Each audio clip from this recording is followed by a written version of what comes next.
Today I'm going to share with you our newest firmware update for the RS series. This firmware update allows for you to customize the home screen by adding and removing buttons as well as renaming them. To customize your home screen, you will touch and hold on one of the 6 buttons on the side.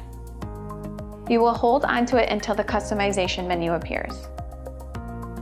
From there, you will touch on the X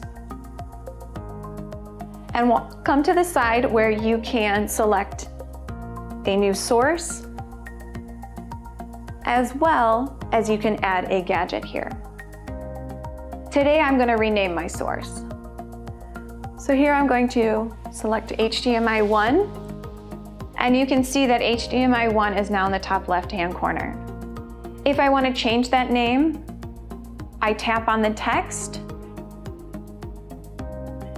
and rename it